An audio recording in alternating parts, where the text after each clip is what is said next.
अस्सलाम वालेकुम।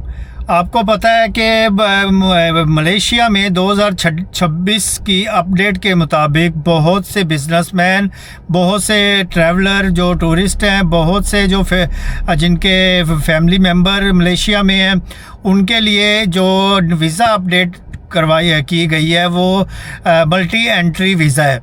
ये पहले भी था लेकिन अब इन्होंने इसमें काफ़ी ज़्यादा चेंजिंग कर दी है, काफ़ी फास्ट सिस्टम कर दिया है। ये उन लोगों के लिए है जो बिज़नेस है, मीटिंग करने आते हैं, मतलब सऊदीया, दुबई या इधर उधर उनके बिजनेस हैं, और वो उनको साल में 5-6 दफ़ा यहाँ आना पड़ता है मलेशिया में। तो दूसरे नंबर पे जो टूरिस्ट हैं जो मलेशिया में मतलब कि साल में 2-3 दफ़ा घूमने फिरने आते हैं, उनके लिए तीसरे नंबर पे जो सबसे अहम है, जिनके फैमिली मेम्बर इधर हैं, जिनकी वाइफ, हस्बैंड या फैमिली मेम्बर इधर हैं और उनको बार बार आना पड़ता है, महीना 2 रहना पड़ता है, उनके लिए मिलना पड़ता है। पहले वो आते थे, हर दफ़ा एक नया विज़िट वीज़ा लेते थे, ये तीनों कैटेगरी के लोग, और मलेशिया में एंटर होते थे। फिर जब 2 माह बाद या 3 माह बाद आना पड़ता था तो दोबारा उनको विज़िट वीज़ा लेना पड़ता था। अब ऐसा नहीं है, अब आपको मतलब कि एक ही वीज़े पे आप यहाँ पे 1 साल में जितनी दफ़ा मर्ज़ी आ सकते हैं और जा सकते हैं।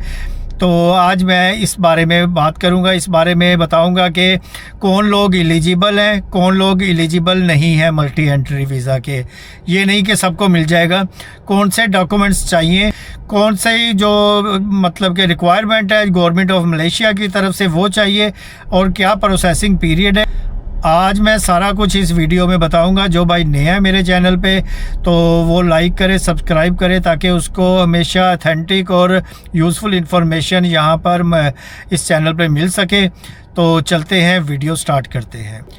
पहले नंबर पे मैं बहुत आसान अल्फाज में समझाता हूँ कि मल्टी एंट्री वीज़ा होता क्या है, क्योंकि बहुत से लोगों को तो पता होगा और बहुत से लोगों को इस चीज़ का नहीं पता।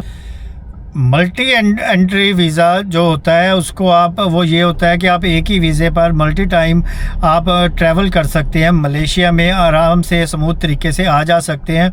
उसमें ये होता है कि आपकी इमिग्रेशन भी जो मलेशिया की है वो भी स्ट्रिक्ट सवालात या नहीं करती, उन्हें पता होता है मल्टी एंट्री वीज़ा है तो बार बार ये आ रहे हैं, तो उसमें स्मूथ तरीके से आपकी इमिग्रेशन क्लियर होती है। ये जो वीज़ा है ये ज़्यादातर जो वो लोग लेते हैं जो बिज़नेसमैन होते हैं, जिन्होंने बार बार आना होता है, जो फैमिलीज़ जिनकी होती है उन्होंने आना होता है। कुछ लोग कॉन्फ्रेंस और मुख्तलिफ इवेंट्स के लिए डिफरेंट कंट्री में जाते हैं, तो उन लोगों के लिए ये वीज़ा मल्टी एंट्री वीज़ा होता है। लेकिन एक बात याद रखिएगा, हर बंदा, हर पर्सन इस वीज़े के लिए एलिजिबल नहीं है। इसके लिए ऑटोमेटिकली एलिजिबल आप नहीं होंगे, आपको डॉक्यूमेंट्स और कुछ चीज़ें प्रोवाइड करनी पड़ेंगी, तब आप इस वीज़े को हासिल कर सकेंगे, multi entry visa, visit visa. अब मैं आपको बताता हूँ 2026 में इस वीज़े को अपडेट कैसे किया गया और इसमें क्या क्या चीज़ें अपडेट की गई हैं। 2026 की अपडेट के मुताबिक ये जो स्मूथ तरीके से इन्होंने इमिग्रेशन काउंटर पे एक स्पेशल मतलब के काउंटर भी बना दिया हुआ है, जिसमें जिनके पास मल्टी एंट्री विज़िट वीज़ा होता है वो बिल्कुल आसानी से, उनके डॉक्यूमेंट्स भी चेक नहीं होते और वो आसानी से आ जा सकते हैं, क्योंकि गवर्नमेंट ऑफ मलेशिया ने इसको बहुत डिजिटल कर दिया हुआ है, बहुत आसान कर दिया हुआ है। लेकिन अब आपको एक बात बता दूं कि इस निज़ाम ने मलेशिया गवर्नमेंट ने कुछ चीज़ें स्ट्रिक्ट भी की हैं जो डॉक्यूमेंट्स के तौर पे भी आती हैं। अब आपको बिज़नेस प्रूफ देना होगा अगर आप बिज़नेसमैन हैं और विज़िट करने आ रहे हैं बार बार, तो ये जो डॉक्यूमेंट्स हैं आपने ऐसे देने हैं कि आपका एक रिकॉर्ड बन जाता है कि ये डॉक्यूमेंट्स या ये बिज़नेसमैन है, ये मतलब कि फैमिली मेम्बर के लिए आता है, तो वो रिकॉर्ड का हिस्सा बन जाता है। और जैसे ही इमिग्रेशन वाला उसको चेक करता है, उसकी डिटेल उसके सामने आ जाती है, तो उसके लिए आउट होना वहाँ से आसान हो जाता है। आपको एक बात बता दूं, ये जितनी सख्तियाँ होती हैं ये सिर्फ फेक लोगों के लिए होती हैं। जो जेन्युइन लोग होते हैं, जिनके डॉक्यूमेंट्स जेन्युइन होते हैं, उनके लिए कोई मुश्किल पेश नहीं आती, वो बड़े स्मूथ तरीके से एंटर हो जाते हैं। अब मैं आपको बताता हूँ कि इस मल्टी एंट्री वीज़ा पे कौन कौन एलिजिबल है और कौन नहीं है, कौन अप्लाई कर सकता है और कौन अप्लाई नहीं कर सकता। नॉर्मली तो आपको मैंने बता दिया, जो मतलब कि रेगुलर सिस्टम के तहत आना चाहते हैं, आते हैं, उनके लिए ये मतलब कि वो एलिजिबल है इस चीज़ के लिए।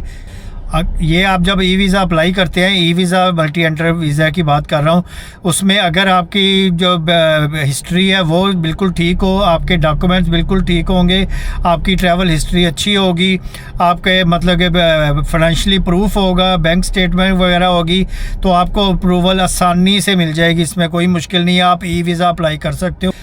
और अगर आपकी जो ट्रैवल हिस्ट्री है वो वीक है, अगर आप ओवरस्टे हो, पहले आए थे ओवरस्टे होके आप वापस गए हो, तब भी नहीं हो लगेगा आपका वीज़ा। अगर आपके बैंक जो है अकाउंट मतलब कि फ़ंड जो है आपके वो कम है तो तब भी नहीं लगेगा। आपकी हर डॉक्यूमेंट्स बिल्कुल स्ट्रॉन्ग होना चाहिए, तब आपको मल्टी एंट्री वीज़ा मिलता है, अदरवाइज़ आपको नहीं देंगे मल्टी एंट्री वीज़ा।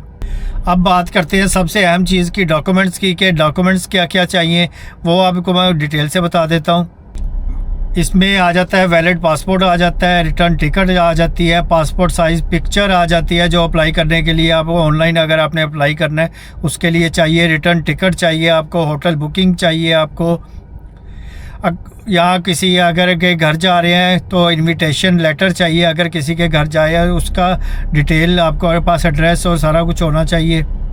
तो अगर आप बिज़नेसमैन हैं तो कंपनी डॉक्यूमेंट्स होने चाहिए, टूरिस्ट हैं तो होटल बुकिंग, अगर किसी मेंबर से मिलने जा रहे हैं, रिलेटिव से मिलने जा रहे हैं तो उसका प्रूफ। तो ये सारे डॉक्यूमेंट्स बहुत ज़रूरी हैं। ये सारे डॉक्यूमेंट्स की बेस पे ही आपको मल्टी एंट्री वीज़ा मिलेगा। ये सारे डॉक्यूमेंट्स मैं सिर्फ मल्टी एंट्री वीज़ा के लिए बता रहा हूँ कि ये स्ट्रिक्ट है और ये होने चाहिए। अब बात करते हैं जो बिज़नेस ट्रैवलर होते हैं उनके लिए बेनिफिट क्या क्या हैं। बेनिफिट में वही है जो मतलब कि थोड़ा सा मैंने एक लफ्ज़ फ़िक्रे में पहले बताया था कि एक तो बिज़नेसमैन के लिए आसानी ये होगी कि उसको बार बार वीज़े नहीं लगवाने पड़ेंगे। अगर उसको रात को अचानक कॉल आती है कि सुबह मीटिंग है तो वो उसी टाइम एयरपोर्ट से टिकट लेके आप आ सकते हो। ये नहीं कि वीज़ा प्रोसेसिंग में उसको टाइम ज़ाया करना पड़े, अब एक वीक वेट करना पड़े। तो ये सब कुछ चीज़ें बिज़नेसमैन के लिए बहुत अहम होती हैं। दूसरे नंबर पर जो टूरिस्ट हैं, टूरिस्ट का भी मसला होता है कि अगर एक कंट्री में गए है तो उनका मूड है कि दूसरे कंट्री में टूरिज़्म के लिए जाना है, मलेशिया आना है, तो उनके पास पहले से वीज़ा मौजूद होता है, उन्होंने सिर्फ टिकट बाय करनी है, चाहे रात हो दिन हो वो मलेशिया आ सकते हैं। तीसरे नंबर पे जो फैमिली विज़िटर होते हैं, जो अपने रिलेटिव्स को मिलने आते हैं, उनके लिए बहुत आसानी होती है क्योंकि हर दफ़ा उनको डॉक्यूमेंट्स देने पड़ते हैं और जो आपको बुला रहा है आपका रिश्तेदार रिलेटिव्स, उनको भी उनके डॉक्यूमेंट्स भी मतलब किसी का घर चेंज हो गया, किसी का ऑफिस चेंज हो गया, कहीं आज और शहर में जाना है, तो एक ही जब वीज़ा लगा होगा तो ये सारे प्रूफ नहीं देने पड़ेंगे। आपके पास मल्टी एंट्री वीज़ा होगा, तीनों कैटेगरी में आप आसानी से मलेशिया में एंटर हो सकते हैं। फैमिली मेम्बर्स के लिए इसलिए बहुत अहम है, अल्लाह ना करे कोई बीमार हो जाता है, कोई मसला हो जाता है, अल्लाह ना करे किसी का एक्सीडेंट हो जाता है, तो फौरी तौर पे वो उसका मतलब अजीज़ जो भी मलेशिया आना चाहे फौरी तौर पे आ सकता है, उसको इंतज़ार नहीं करना पड़ेगा। ये सबसे अहम है फैमिली विज़िटर के लिए मल्टी एंट्री वीज़ा। इसमें भी बहुत से लोग जो कॉमन मिस्टेक करते हैं वो मैं बता देता हूँ। फेक वो जो इन्विटेशन लेटर होता है बिज़नेसमैन वालों का, वो फेक बनवा लेते हैं, बैंक स्टेटमेंट फेक बनवा लेते हैं, टूरिस्ट वीज़ा पे रिटर्न टिकट फेक बनवा लेते हैं, होटल बुकिंग फ़ेक होती है। तो भाई ये सारी चीज़ें अब फेक नहीं चलती, जैसे ही आपका रिकॉर्ड आएगा सामने आप ट्रेस हो जाओगे। अगर आप जेन्युइन हैं तो हमेशा का डॉक्यूमेंट्स आपके फ़ेक नहीं होने चाहिए। प्रॉपर जो इमिग्रेशन रूल्स हैं उनको सर्च किया करें, मुकम्मल आप सर्च करके सेफ़ प्लानिंग किया करें, स्मार्ट प्लानिंग किया करें ताकि आपको मुश्किलात पेश ना आए।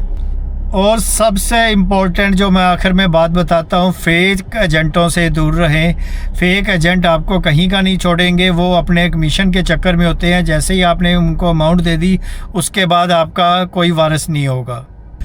तो मेरे दोस्तों, मल्टी एंट्री वीज़ा बहुत अच्छी चीज़ है, लेकिन उसको यूज़ करना सबसे मतलब कि बेहतर है कि आप किस तरह यूज़ करते होते हो। ये आपके ऊपर है कि आप उसको अच्छी एक्टिविटीज़ के लिए यूज़ करो या उसके लिए उसको कुछ और सोच के कि मैं लॉन्ग टर्म पे चला जाऊंगा दूसरे तीसरे स्टे पे, तो उस वजह से यूज़ कर रहे हो।